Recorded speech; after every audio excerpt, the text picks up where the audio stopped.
Henry VIII murdered 2 wives, beheaded them. Anne Boleyn in May 1536, Catherine Howard in February 1542. He divorced 2 others, discarded one who died giving him the son he'd demanded, and somehow the 6th managed to outlive him. And here's what should make your blood boil. This man founded an entire church, the Church of England, specifically so he could get divorced when the Pope refused to grant him one. That church still exists today. It still claims moral authority over British marriages. And in 1936, that same institution told King Edward VIII that marrying a divorced woman was so morally unacceptable, so fundamentally incompatible with Christian values, that he would have to give up his throne to do it. Let that contradiction settle in. The Church of England exists because a wife murderer wanted to replace one queen with another. 400 years later, that church positioned itself as the guardian of marital sanctity. The hypocrisy isn't a bug in the system, it is the system. But here's what makes this story truly explosive. The divorce excuse was a cover story. Edward VIII wasn't pushed out because Wallis Simpson had been married before. He was pushed out because the British government knew something far more dangerous about their king, something they couldn't admit publicly without destroying the monarchy itself. Edward VIII was a Nazi sympathizer, and the establishment needed him gone before that became obvious to everyone else. This is the story they didn't want you to know. The year is 1534. Henry VIII has a problem. He's married to Catherine of Aragon, a Spanish princess, and she has given him only one surviving child, a daughter named Mary. Henry needs a male heir. Without one, the Tudor dynasty dies with him, and there's a younger woman in court who's caught his attention. Anne Boleyn, lady-in-waiting, ambitious, promising him the son Catherine couldn't deliver. But divorce doesn't exist in 16th-century Catholic England. The only option is annulment, a declaration by the Pope that the marriage was never valid in the first place. The argument was that the marriage was invalid from the start, therefore it could be dissolved. Pope Clement VII says no, not because the argument was bad, because Catherine of Aragon was the aunt of Charles V, the Holy Roman Emperor, whose armies had recently sacked Rome. Granting Henry's annulment would have been a direct insult to the most powerful man in Europe. So Henry did what powerful men have always done when the rules inconvenience them. He changed the rules entirely. The Act of Supremacy passed by Parliament in 1534 declared Henry VIII the only supreme head on earth of the Church of England. With one stroke of legislative brilliance, Henry had removed the Pope from English religious life entirely.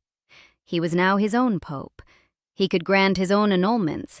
He could marry whoever he wanted, whenever he wanted, and clothe the whole thing in theological legitimacy. This wasn't the Protestant Reformation arriving in England through sincere religious conviction. This was a divorce scheme, wrapped in royal purple and ecclesiastical vestments. Henry's new church proved remarkably useful for disposing of inconvenient wives. When Anne Boleyn failed to produce the promised male heir, Henry's religious machinery manufactured charges of adultery, incest with her own brother, and treason. Historians now recognize those charges as largely or entirely fabricated. Didn't matter. Anne was beheaded on Tower Green. 11 days later, Henry married Jane Seymour. When Catherine Howard's premarital sexual history came to light, same playbook, same result. The Church of England, founded to enable divorce, proved equally useful for sanctioning murder. There was no contradiction in Henry's mind. Royal convenience was the only principle that mattered. Now jump forward 4 centuries. January 1936. King George V dies.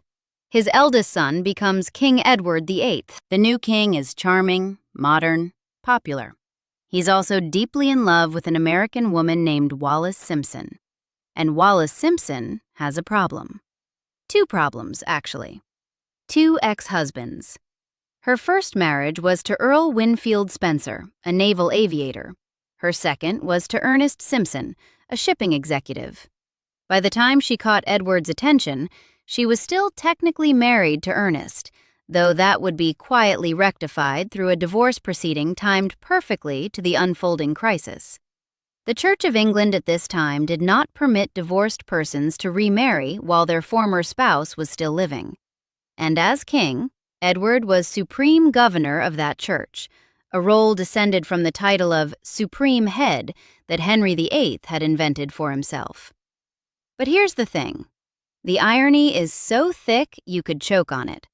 The church founded on divorce now declared divorce morally unacceptable. The institution born from a wife murderer's convenience now positioned itself as the moral guardian of matrimonial sanctity. Prime Minister Stanley Baldwin entered the crisis determined to remove Edward. The establishment closed ranks with remarkable speed. Cabinet ministers, church leaders, prime ministers from across the Commonwealth, all united in a single message: Edward must go. Baldwin's ultimatum was delivered with parliamentary politeness and bureaucratic precision. Marry Wallis Simpson and forfeit the crown, or keep the crown and give up the woman. No third option. The morganatic marriage proposal, where Wallis would be his legal wife but not his queen, was rejected by everyone who mattered. On December 10, 1936, Edward signed the instrument of abdication at Fort Belvedere. The next day, he delivered his farewell address by radio. "I have found it impossible to carry the heavy burden of responsibility and to discharge my duties as king as I would wish to do," he said, "without the help and support of the woman I love." Beautiful words. Winston Churchill helped write them. They were designed to be beautiful. The romance narrative was set in stone before Edward's ship had even left English waters. A king who abdicated for love was a romantic tragedy. The public could understand that. The public could even sympathize. But a king who was forced out for political reasons? That would raise uncomfortable questions. Questions about who really controlled the monarchy. Questions about what the establishment was hiding. And they were hiding something explosive. Less than a year after his abdication, October 1937, the newly titled Duke of Windsor and his wife embarked on an official visit to Nazi Germany. Not a quiet private vacation, a full ceremonial tour with all the pomp and protocol reserved for visiting heads of state. They met Joseph Goebbels, the propaganda minister, Hermann Göring, commander of the Luftwaffe, Rudolf Hess, Hitler's deputy, Albert Speer, the architect whose monumental designs gave physical form to Nazi ideology. And then, the main event. Edward's private audience with Adolf Hitler at Berchtesgaden, the Führer's mountain retreat in the Bavarian Alps. Approximately 1 hour. The content was never officially disclosed. The imagery spoke for itself. Photographs document the former King of England in formal attire, reviewing SS guards standing in rigid formation. The man who'd been supreme governor of the Church of England, inspecting the instruments of a regime already stripping Jews of their citizenship, already building the infrastructure of genocide. This was not a king visiting Germany as a diplomat, seeking to understand an adversary. This was an admirer paying court. Goebbels noted in his diary that Edward had made a favorable impression, seemed sympathetic to German concerns, and that his visit was a propaganda triumph for the Reich. The British establishment worked frantically to minimize coverage. They'd removed Edward from the throne, but they couldn't control what he did afterward. And what he did afterward was confirm every fear they'd had about him. A June 1940 diplomatic report by Spanish official Don Javier Bermejillo recorded Edward's views in chilling detail. By this point, France had fallen, and the former King of England, according to Bermejillo, stated that, if one bombed England effectively, this could bring peace. He blamed the Jews, the Reds, and the Foreign Office for the war. Read that again. The former King of England, 9 months into the war that would define the 20th century, suggested that aerial bombardment of his own country might be desirable if it forced Britain to negotiate with Hitler. He was parroting Nazi talking points about Jewish responsibility for the conflict. He was expressing views that, had they been spoken by any ordinary British citizen, would have constituted sedition. This wasn't a momentary lapse in judgment. This was a pattern, and the Nazi regime knew exactly how to exploit it. Captured German documents revealed Operation Willy, a plan developed in summer 1940 to bring Edward openly to the German side. The scheme contemplated luring him to Spain, where he was believed more susceptible to German influence, and possibly detaining him if he refused to cooperate. The underlying assumption was chilling. Germany's leadership believed the former King of England could be turned. They saw him as a potential asset, a possible puppet monarch if Britain fell or was forced to negotiate. Whether Edward was actively complicit or merely a useful fool remains debated. But the Nazi assumption that he could be recruited, that his sympathies made him viable, tells its own story. The government had known about Edward's fascist leanings before Wallis Simpson ever became the public excuse for his removal. They couldn't say, "We're removing the king because he's a Nazi sympathizer." That would have been a constitutional catastrophe, a public admission that a fascist had worn the crown. The divorce issue was infinitely cleaner, morally defensible, publicly acceptable. And it maintained the fiction that the monarchy's moral authority was intact. The cover story was set. The truth was buried. Until May 1945. American troops advancing through Germany in the war's final weeks discovered a cache of Nazi documents in Marburg Castle. Among them, the Marburg Files. At least 60 items detailing correspondence between the Duke of Windsor and Nazi German officials. Records of diplomatic communications about Edward's sympathies. Documentation of German efforts to cultivate him as an asset. Published in full, these documents would have obliterated the romantic abdication narrative. The British public would have learned that their former king had been cozying up to Hitler while London burned, while British soldiers died on battlefields from North Africa to Normandy. The love story cover would have been exposed as the desperate institutional lie it always was. Winston Churchill, the same man who'd helped write Edward's romantic farewell speech, and King George VI, moved immediately to suppress the documents. Churchill personally intervened with American authorities, requesting the Marburg Files be prevented from publication for at least 10 or 20 years. The stated rationale was diplomatic sensitivities. The actual rationale was survival. The monarchy could not survive the revelation that the king who gave up everything for love had actually been a Nazi fellow traveler whose removal had been a matter of national security. The suppression worked. For decades. The files were classified, locked away, access denied. When portions finally emerged through gradual declassification in the 1950s and later, the romantic narrative had already calcified into accepted history. The establishment preferred to maintain the fiction even after the facts became accessible. Why? Because the truth was too damaging. Not to Edward. He was already in exile, already irrelevant. To the institution itself. The monarchy's authority rests on mythology, on the idea that these people are special, chosen, morally exemplary.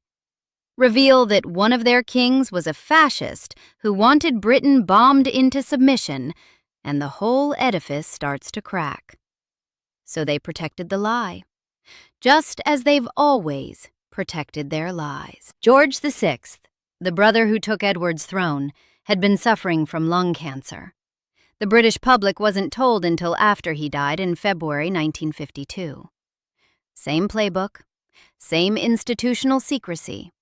Prince Philip's alleged affairs were whispered about for decades, persistent allegations, Nothing confirmed, nothing denied. The palace neither confirms nor denies. And then there's Andrew, Prince Andrew, the Queen's son. His documented friendship with Jeffrey Epstein, the convicted sex offender, Virginia Giuffre's allegations, the catastrophic BBC interview where he denied having sweated profusely, despite photographs suggesting otherwise, and expressed no regret for his friendship with a convicted pedophile. The civil settlement, reportedly in the millions of pounds, paid without admission of guilt. Same pattern, same institutional protection. The palace circles the wagons. The difficult questions go unanswered. The narrative is managed. The mythology is maintained. And here's the final irony, the one that exposes the whole fraud. In 2002, the General Synod of the Church of England voted 269 to 83 to permit the remarriage of divorced persons in church. The theological principles that had supposedly required Edward's abdication, so immovable, so sacred, so fundamentally incompatible with Christian values, proved remarkably movable when a different heir required flexibility. In 2005, Prince Charles married Camilla Parker Bowles, a divorced woman, her former husband still living. The Archbishop of Canterbury gave his blessing. The Church provided full ceremonial approval.